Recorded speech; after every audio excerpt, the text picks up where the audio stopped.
Welcome to Voice Rising with Kara Johnstad. Enjoy weekly conversations with leading luminaries, pioneering visionaries, singers, poets, musicians, and sound healers as we explore the profound role our voice plays on the path to self-realization and global enlightenment. The internationally acclaimed singer, composer, author, healer, recording artist, voice expert, creator of Voice Your Essence, and founder of the School of Voice, Kara Johnstad uses her extraordinary spiritual gifts to empower others. Everything in this world vibrates. Everything has a frequency. A pioneer in the field of voice work and transformational songwriting. Her breakthrough methods are helping thousands of people worldwide fine-tune their body-mind-spirit system and unlock the energetic frequencies of limitless creativity, health, and abundance. Share your voice, ask your questions, join in the conversation. Receive life-changing, positive transformation and rise together to create a sound world. And here's your host, Kara Johnstad. Hello, everybody. A very big welcome to the show today. And with me in studio is a Canadian writer, teacher, dream worker, Toko-pa Turner, who blends the mystical tradition of Sufism with a Jungian approach to dreams. She is the founder of the Dream School and sometimes called a midwife of the psyche. So the world has never been more connected, and yet people have never felt more lonely. First of all, Toko-pa, you've written this amazing book, and I really want to not only welcome you to the show, but to say one big thank you. This book is called Belonging, Remembering Ourselves Home, and that is the theme today. So first of all, welcome to the show, and you belong here. That's all I want to say. Thank you so much, Kara. It's a pleasure to be here with you today. Oh, beautiful. So belonging, remembering ourselves home. The world is so connected. We're all connected. Here we are on this show between Berlin, Pennsylvania. We're also on the west coast of Canada. We have our iPhones, we have our tablets, and yet so many people have a sense of loneliness. They're anxious about finding their place in this world. You talk about the absence of belonging as a great silent wound of our time. Can you share with us a bit more why so many of us feel as if we don't belong in our world? Yes, of course. Well, the book Belonging is really an attempt to understand the dimensionality of this great word, belonging. And it came out of my own personal impulse to understand what that longing to belong was really about, where its roots were in my own life.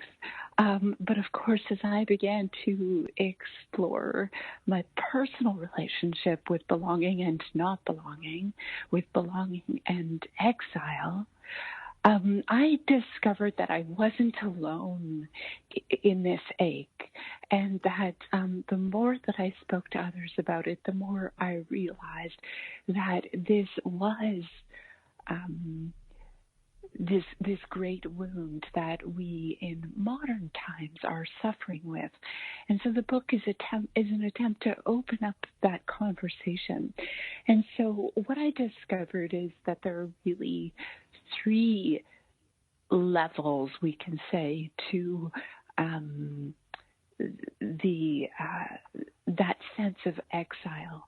And of displacement in our lives. And quite simply, those things are at the personal level. We experience a kind of estrangement from who we really are. And that happens, we can talk more about each of these things, but that happens usually through the environment and culture that we're raised in. And then there is the level of culture itself, and how the culture that we have built and are growing actually fosters alienation and loneliness. And then there is this greater level, which is ancestral. And at the ancestral level, we can trace back the displacement of so many people and how people have been separated from their people's land of origin, and then trying to take root in a new place, and all of the difficulties and barriers involved in that. Right, exactly. So as a child, you grew up in a Sufi community, and you were surrounded by fellow travelers and Sufi music, which has a lot to do, people that know Sufi music, about this longing for the beloved, the songs that give voice to return to the beloved. You have a quote from Rumi in your book, which is talking about the story of the reed, and it says, "Since I was cut from the reed bed, I have made this crying sound, so we carry a pain within of being separated. So we are seeking to become the flute that is played and comes alive from existence moving through us. We are longing to return to the divine from which we human reeds were plucked." And so when you were singing and dancing and eating together in this community, at the same time, you write in the book, you still felt somehow this feeling of being a misfit. So do you remember a powerful turning point in your childhood when you were made aware of the power of your voice, and that your voice literally had the ability to, make powerful decisions and also connect you to a group, but also take you away from that group? Oh, that's a big question. I have so many specific memories around using my voice and not using my voice. But that brief time in which I was raised in a Sufi community was a time for me that I associate to great connectedness, and we used to sing zikr, which is a kind of singing the many different names of God, or the source, whatever you want to call it. In the Sufi tradition, we call it the beloved, the friend. And so those times where we would use our voices together to kind of enter into this ecstatic state were perhaps one of the greatest memories of my childhood. But then my family left the Sufi community and moved to the suburbs. And that was really where things changed a lot for me. It became a much more I guess the traditional nuclear family. And then we were very much faced with the conflicts of that family unit. And so I do tell some of my memoirs in the book about how I left home at a very young age and entered the foster system.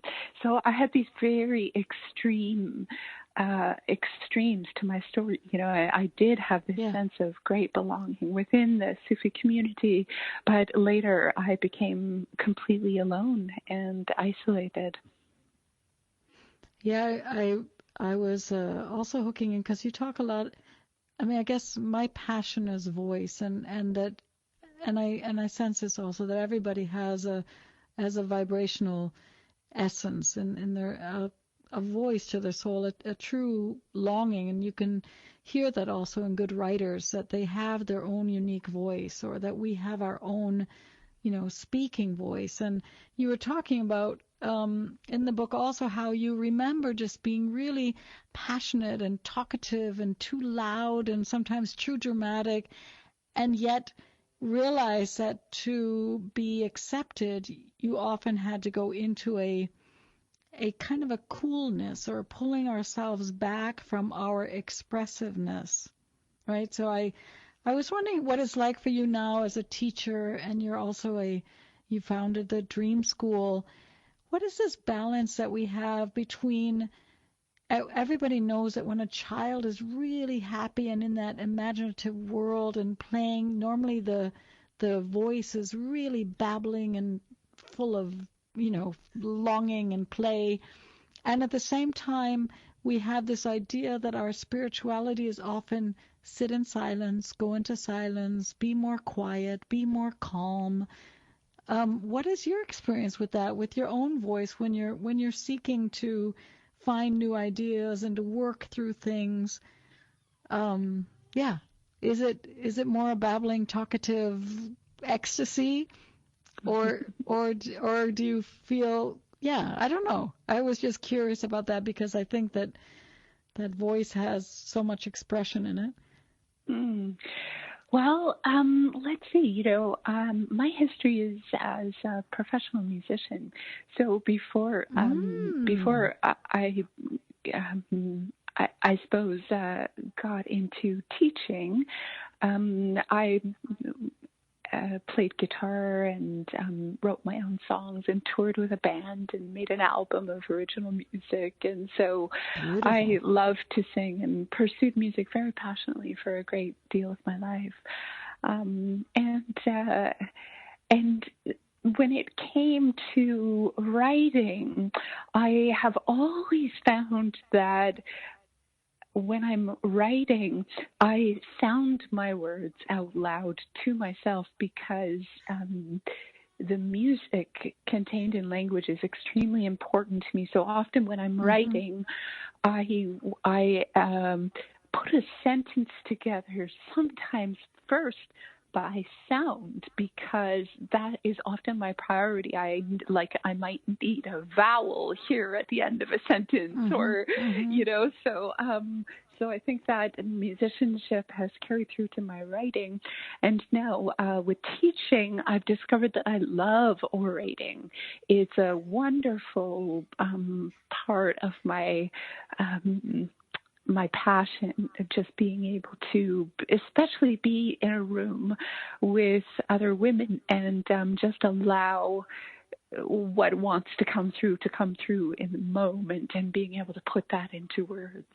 And I am in present time very much challenged on the speaking front, because I have a disease called rheumatoid disease, and one of the things that it does is it affects your lungs quite severely. So I don't always have the breath and ability. Sometimes my words get dropped because of that. So it's challenging to learn how to speak in a new way. But this explains why I fell in love with your book, because you can you can sense the poetry. It's very, very complex, and it's very deep, and it has so many layers. But at the same time, there are so many pictures, so you can feel it when you're reading it, as if it was spoken. So that makes sense that you sometimes speak the lines, because good poetry also, it should sing off the page, we say, right? So it should be singing off the page. So you are the founder of a dream school, or the dream school, which I think is very cool, because we don't pay that much attention often to our dreams, and yet we're spending at least a third of our life in dreams, right? We're at least probably 8 hours a day we are in the dream world. You talk about that dreams are the first place where alienation appears. So share with us a little bit about dreams, and why you decided to open your school and build your community of dream makers and dream weavers, and why dreams can be such a powerful source of healing, or maybe guidance for our lives. Yeah, well, ever since I was very young, I had these extremely powerful dreams, and some of them were narrative dreams, like the kind we're used to, but some of them were prophetic, and some of them were experiential. So things would happen to me, and things would be transmitted to me in the dream time. And it probably wasn't until I was 19 or 20 years old when I discovered the work of Carl Jung, the great Swiss pioneer of analytical psychology. And And that was when I discovered this whole slew of authors and thinkers and philosophers who seemed to be speaking the language of my soul. And I started to realize this was a field and this was a legitimate path of exploration, and I wasn't alone.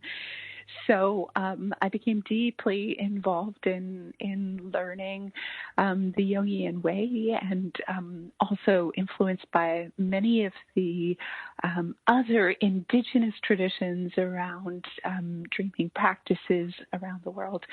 And it was in 2001 that I decided to start speaking publicly about dreams and starting to teach about dreams. So that was ultimately the founding of the Dream School, simply out of a longing to wanting to have community around being interested in dreams and sharing our dreams.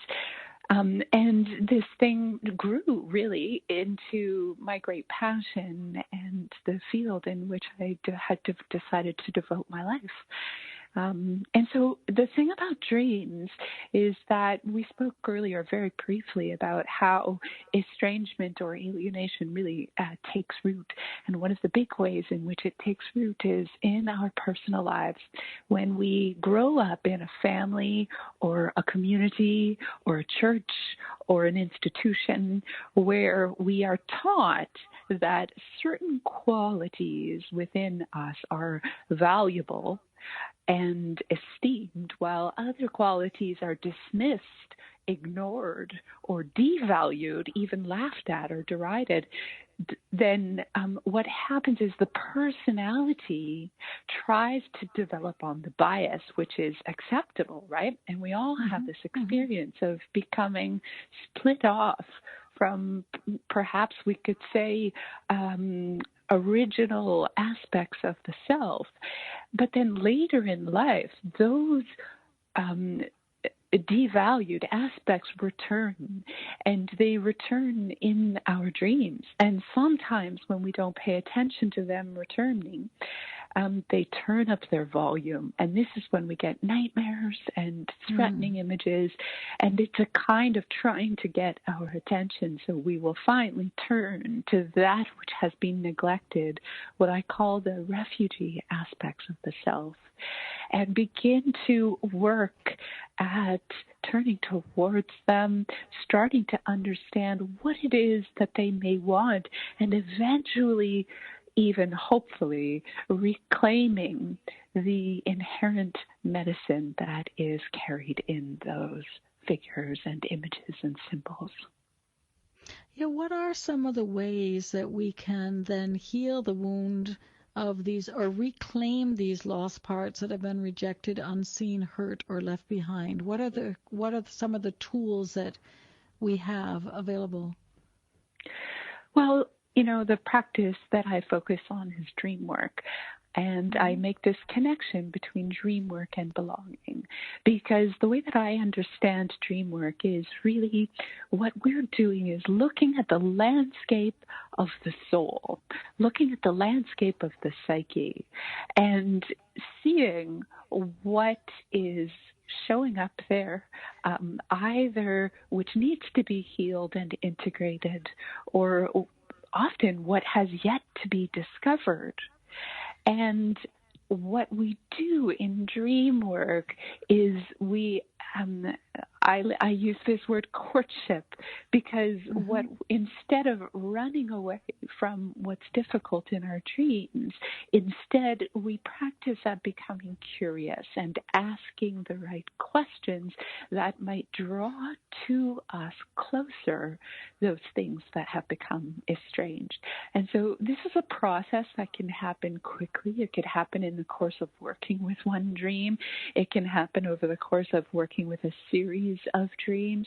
But what we're essentially learning to do is to make a courtship, which is to say discovering what the other wants or what the other needs, and then trying to move our lives in response to that need. Is it similar when people talk about how can I how can I parent my inner child, that if we have a sense that it's from, I don't know, like in a dream, that we have a sense that we were rejected, that we welcome, instead of feeling terrible about our rejection, that we kind of welcome that in and say, okay, next time that appears in my daily life, how can I show up and become more vulnerable? Or how can I not take it so personally? Or how can I go from seeing this, the realization that happens, that I see the dream, I understand it, and then I can move into my daily life so that I can... Yeah. Well, I teach long-form courses around dream work because, unfortunately, it's not something we can summarize so quickly. But let me give you an example just so you can, so it comes out of the abstract. Let's say you have a dream about a grizzly bear and it's chasing you. And in the dream, you're terrified. You wake up, you're in a sweat, your heart is racing, and you think, oh, what a terrible dream. I don't even want to look at that. And you try and go about your daily life, right? So step one is actually acknowledging that something important is happening here. And the first step is to write the dream down. And if you can get that far, you've already made a huge accomplishment because you have penetrated the urge to dismiss the dream or push the dream away, and instead you are drawing it a little closer. And now the next step is to look at the images in your dream. In this case, we have this terrifying grizzly bear. And maybe instead of running from it, we turn towards it energetically. And we say, well, what is going on with this bear? Well, as you explore it and you ask yourself some questions about this dream, you might decide, well, the bear is actually really angry. It is in a rage because perhaps its home or its cave has been disturbed. Maybe that's what you discovered through your exploration. So then you do this thing you were referring to, which is bridging it back to waking life. And you can ask yourself the question, well, where in my life does it feel like a private space is being disturbed? And then maybe you remember, oh my gosh, somebody walked right in on my writing retreat. I had the door closed and they walked in on me and I felt like I was in a rage, but I didn't say anything. And instead I was just quiet about it. So, oops, it shows up in the dream and it says something is not being expressed here and it's very powerful and I'm running away from it. So then you might realize, okay, I need to be able to express that bear rage in the moment that it happens in order to honor that wild energy that is inside of me. That doesn't mean, you're going to unleash your rage in the relationship, but your boundaries perhaps need to be better protected. So the next time something like that happens, you may decide to behave differently, and then maybe you'll receive a dream where a bear is really happy. So it's a long-form process that we have to learn how to understand those images and what questions to ask. Beautiful. Toko-pa, we're going to take a short break. Wonderful. Thanks so much for bringing that into the here and now. And after the break, we're going to continue with all the beauty that we can discover about dreams.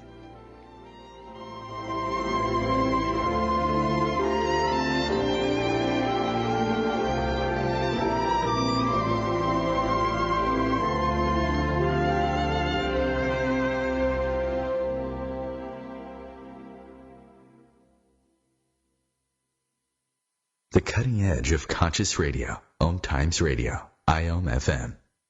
OMTimes magazine is one of the leading online content providers of positivity, wellness, and personal empowerment. A philanthropic organization, their net proceeds are funneled to support worldwide charity initiatives via Humanity Healing International. Through their commitment to creating community and providing conscious content, they aspire to uplift humanity on a global scale. Connect at omtimes.com. OMTimes, creating a more conscious lifestyle. I'm Kathy Williams, host of Sexy Mom Abundant Life radio show on Thursdays at 5 p.m. Eastern, 2 p.m. Pacific. On the show, we explore living abundantly in every area of your life.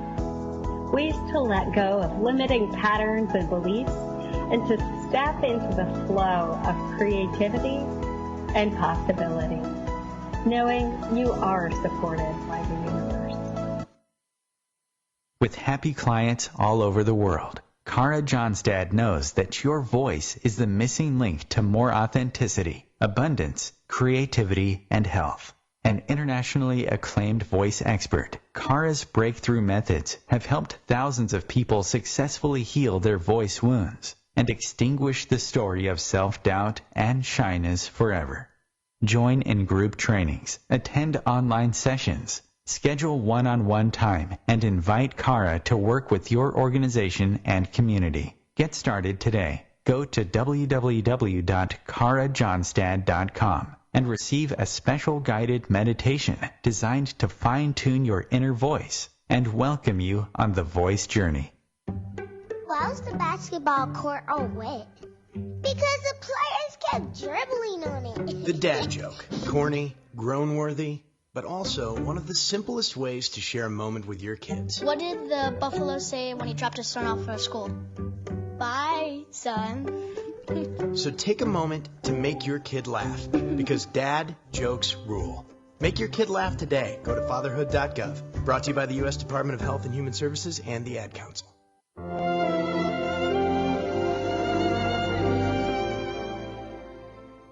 Welcome back to Voice Rising. I am your host, Kara Johnstad, and with me in studio today is Toko-pa Turner, an author, a teacher, and founder of the Dream School, and we are talking about dreams, the power of dreams, and how that also is interrelated with voice.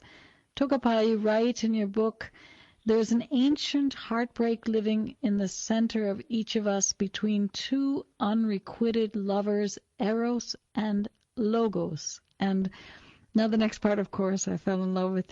You write, Eros will possess you. She is a singer, a dreamer, whose elements are mystery, magic, and earth. Her voice isn't pretty, nor is it sweet, but rather scorched with honesty. When she sings, the ache of being alive rattles and resonates deep in your bones, and it is with her raw passion that she pushes blood into an idea. Her home is in the wild. She speaks the language of all untamed beings. What is your experience using your voice to weave together and marry Eros and Logos? Yes, well, I think in our culture we have very much developed on a logos bias. Mm-hmm. So another way of putting this is many people know the image of yin and yang. And yang is that, that bigger, better, faster, go, go, go productivity that emblemizes our culture. Whereas yin is something that goes against the grain. It is more about the quality of something than the quantity. It's more about that. I think of those fado singers, who when they sing, they have so much suffering and ache, but in that brokenness creates so much beauty. So that's what I'm talking about in that way, the willingness to integrate and live and walk alongside our grief and our brokenness, and in so doing, bringing a mirror to others who listen or to read or who see us, and accept and love their own brokenness and the brokenness in the world as a result of that. Right. And you were talking clearly about how it's sometimes difficult just to say feminine and masculine. Sometimes it's better for us to think in Eros and Logos or yin and yang, because the feminine and masculine, it can be so weighted, or we have so many conditionings or projections on what it means maybe to be feminine or masculine. So we know that Logos means it's coming more from a logical, straight side, And Eros, we have this idea of this wild, passionate part, but also, like you said, these deeper emotions of grief.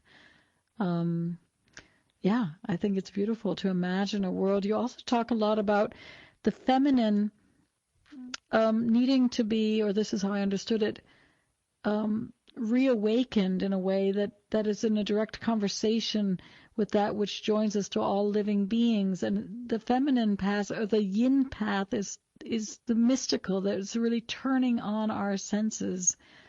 How do you work with that energy, Eros, Logos, awakening more our connection to the earth, the vital impulses that are flowing through us at all times? What's your understanding of that, helping us to connect more and belong more to each other? Mm-hmm. Well, of course, voice is a beautiful and powerful way to do that. And in our community, in the Dream community, we gather together. We have these retreats annually, and sometimes more than that.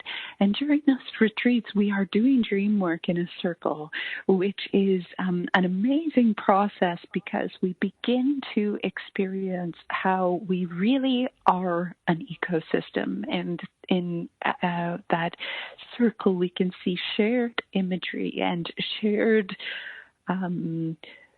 questions that are coming up to be answered as a circle. We practice at ritual, which is a way of weaving a living bridge to the other world, to the unseen world. We are in conversation with the plants that are growing, and we on the land that we work on and that we live on. And we also, when we get together in retreat, we're eating the food that grows on that land. But we also do a lot of somatic things. So when we're working with our dreams, sometimes we work in our body's movement and allow our bodies to always be included in the conversation around dream work.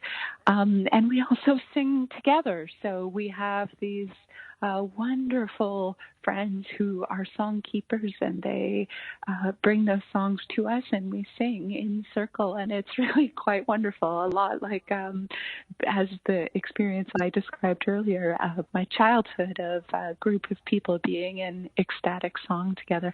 So all of these things and many more help to connect us to the ecosystem that we are a part of, and help us to be embodied. Beautiful. Yeah, I think that's the magic of voice also, is that it's a personal journey on one hand. I mean, we can use our voice to connect with our own heart and to connect with our stories and memories. And at the same time, when we sing in community, you know, if we sing in unison, all of those hundreds of voices or 20 voices or 5 voices can also be one voice. It's a magic that we can be, you know, we can be 100 people and yet we sing all the same melody, and suddenly we can also be so unified as if we're one body. And I think that's only possible with voice. It's not possible with painting or sculpting or, you know, even dance. If you have 20 dancers, you still remain somehow 20 dancers, but the voice merges, it melts, it goes into each other's bodies, right? So what is your take on daydreaming? We talk a lot about the dream, but are we walking in a dream, or is it there are some people that say the dream world is some people say the dreams are our real selves and the day is our dream, and other people say otherwise. Do you find yourself caught in daydreams at times? Well, you know, in the old days, they used to think that dreams only occurred in the deepest part of our REM cycle. But it was proven wrong that because everyone's had the experience of just taking a nap and having had a dream, even in 20 minutes. So I would actually even take that a step further and say that there is a dreaming channel into which we can tune at all times. And I do believe that there is a constant dialogue between this world and that world. And depending upon our practices and our attunement to that dialogue, I think there can be quite a blurry distinction between what is waking and what is dreaming. So, for instance, when we are doing ritual and we, let's say, pray for certain things, or we do a ritual around something, often magic will appear in waking life as if it were a dream. And so this is what we would sometimes call synchronicity. And synchronicity is like the intervening of dream onto ordinary reality. And this is something one can actually practice at and encourage and grow. Yeah. That's when one sees suddenly the bird appear right at the windowsill, or when the butterfly lands on your nose, or right, these signs that we have from different realms. You do talk also about that the indigenous voice does not feel self-conscious because it's devotional, which I thought was very beautiful, because so many of us are suffering from not feeling okay with our voice, and yet you clearly create a space of longing within belonging, to create that safe place so that we can go into that sweet surrender and go into that devotional place. Is that your experience, that a lot of people, when they come together, that their fears just dissolve because they just feel held and in that magical space through ritual? Yes. Just to clarify, just because of where you came in on the sentence, when I use the word indigenous, I'm not referring to First Nations, but in the sense, the indigeneity of our origins, of each of our origins, so that there is a voice which is native to the self, which comes out of the ancestral momentum of our lives, and that we can strengthen our attunement to that originality over time.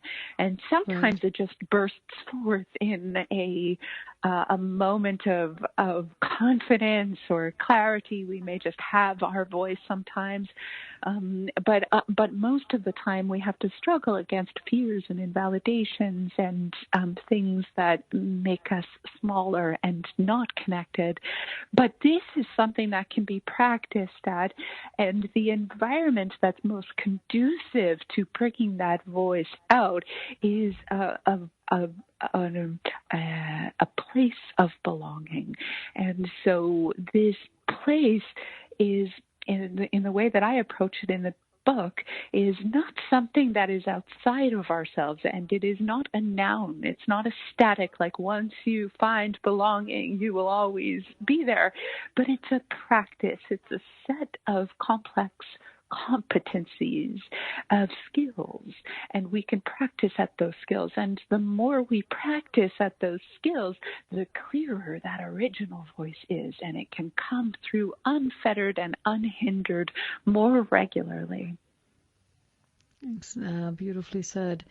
You also talk about, this practice of showing up and living more and more authenticity. You coined a word, or I'm assuming it's from you, the concept we know, vulnerability gives great strength. You coined the word vulnerabravery. Vulnerabravery, which is a beautiful word, and for all artists like myself, we know exactly what that means, to be brave and to open our hearts and to have shaky knees and to continue to open the hearts and to have the voice follow strong and or not. And vulnerable bravery. Tell us more about the resilience that grows in us when we continue to show up, but also in that refuge of ritual or of safe places. I mean, that for me, that's I guess that's important in the beginning, or from my own work. It's hard to tell people just, open your heart and show up if that space is not there, because there's a reason they might have in the very beginning when they start this practice. So maybe you share just a little bit more about your experience with vulnerable bravery. Vulnerable bravery. Yes, I love making up words. There are a few of them in the book for sure. There are, yeah. So I think what happens is, because our culture is so impervious and the appearance of strength and fortitude is really expected, it is considered weak to show up as vulnerable. And I think this is an absolute devastation of the proper way of thinking, which is that vulnerability is very precious. And so when I'm gathering a group of people, I always start with this idea that longing, what we long for in our lives, is holy. That longing, that ache for what we don't have, which is absent from us, which is out of our reach, is the holiest place there is, because something there is calling us into the life that we are meant to step into. And so I always start with longing, which is kind of it's a big ask for people to name or to share what they are longing for. But there is nothing more powerful than venerating that place in us, which feels so vulnerable and feels so weak. And if we can elevate that and recognize it as holy, then you begin to live unsplit off from who you are becoming. So, in other words, if what we're longing for more than anything is a sense of community and friendship, if we can say that out loud, if we can share that with others, if we have the bravery to be that vulnerable, then what happens in that moment is a constellation of magic where when you name something, it comes a little closer to you. It becomes now, Rumi has this beautiful line in a poem. He says, where a lowland is, that's where love water flows. So if we can name that lowland, then love has a chance to come in and answer that grief. Love has a chance to come in and give us what we need. But if we try to hide what we need and what we long for, we will never move into that life of becoming. It also has a lot to do with our ability to receive. I think that's a big one that a lot of people have problems with, that we are taught that giving is the greatest virtue. But we learn with time that maybe we ourselves have stopped ourselves from receiving because we haven't named that longing, and once named also that we were not able to receive it because the love was there, right? Yeah. So. Yes, exactly. Beautifully said. I didn't know that Rumi quote. That's a beautiful picture. You also talk about, because we're coming, to how we can connect also with our earth, and how this connection to earth helps us also to heal and to feel whole. And you talk about beauty as has to be seen in order to complete its natural cycle. And so for us, not only to show up and be vulnerable, but you also have a few beautiful lines, and everybody can hear her poetry. Toko-pa, you're the poet in you. It says, make of your life an offering to the debt that can never be repaid. Know the joy of this indebtedness, for so long as you are beholden to it, beauty will run through your life like a river gathering momentum. And then you continue. So what are some of the daily things that we can just do to embrace this idea that we're given this precious life?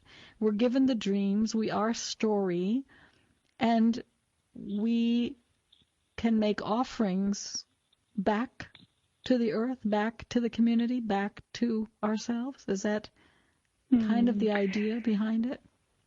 Yes, I mean there is such a depth to that conversation that we can only just touch on here. But learning how to be an ecosystem, I think, is the great precipice that we stand on. That to learn that we are not separate, and this work of belonging absolutely has to do not just with each other as humans, but with all of the otherness that is all around us, that we are not in conversation with the natural world for the most part. And so learning how to be an ecosystem is a great endeavor. But I think one of the simplest things that you can do, and one of the things that was life transforming for me, was to keep a daily list of beautiful things. I just call them beautiful things, and I just name them. I write them down, and the reason why this is so transformative is because as you get into the practice, if you know that you have to write things down at the end of the day, then you look for them everywhere you go, and your whole countenance towards the world changes, and you begin to put them in your virtual pocket, so to speak. So this is an amazing practice that you can get you started of just noticing the ways in which you are gifted, in which you are blessed. It could be as simple as a luxurious piece of chocolate that you eat, or it might be a moment of staggering beauty, like watching the autumn leaves change on a particular tree. Whatever it is, to notice them and collect them. And that is a very good start. It was a very good start. We know about gratitude journals, but beauty journals, I think these are beautiful. This is always what's nice, is to take inspiration and to breathe that in, but to also then anchor it into real practice. And I think these tips or suggestions or inspirations, it helps us, as you said, to really become aware of how blessed we are, how many things do surround us. A little daisy that's breaking through maybe even the cement sidewalk in New York City. It's everywhere. There's beauty to be found. It may seem as if it's not doing enough, or if it's not taking action enough in a way that we're in quite a time of crisis. But actually, what we need primarily is connection. And from connection and the appreciation of beauty comes a natural responsibility and a natural generosity that wants to give back to that which is providing for us. Exactly. We are in these challenging times, and I think you say that very beautifully, that it is through this connection and this awareness that it's then natural that we give back to the earth, and that we create these ecosystems that are sustainable, in reclaiming our stories, and, as you say in the book, kissing our own beautiful idiot lives. I mean, that's such a beautiful line. Kissing our own beautiful idiot lives. I loved it. We are contributing to the larger presence. We need to cross the threshold of our collective initiation. This is what your work is, and what's so phenomenal is that we think it's the dreams maybe that we have during the sleep, but these have such a profound effect on. Help me with the beginning. You said our displacement, our ancestral line, so that we're coming. Many of us from. Our ancestors are coming also from wars, from famine, from all over the world. Then we have the displacement as maybe children in the whole family or school systems. There was one more, Toko-pa, that I forgot. One more kind of displacement? Well, yeah. There's slavery and genocide. Yeah, I mean, many, many different kinds of trauma that have happened for people intergenerationally. And so what was the question? Well, the question is that when, now we're landing here at reclaiming our stories and really creating the ecosystem. You just said it so beautifully that when we start seeing beauty, when we start connecting with our dreams, when we start doing the inner work, I would say it like that, then actually it is shown in the outer system, and these the collective conscious can raise itself up very organically and naturally. Because for a lot of people, they're going into fear in this moment of time. There's a lot of fear that the Earth is not going to make it, that there's a lot of violence, there's a lot of illness. And what I understood from you was to say, but when we come to a place of beauty and reclaiming our stories and really doing that inner work, that the rest can connect also very quickly. The synchronicities can appear. The magic is there. Well, I have always been interested in the roots of things.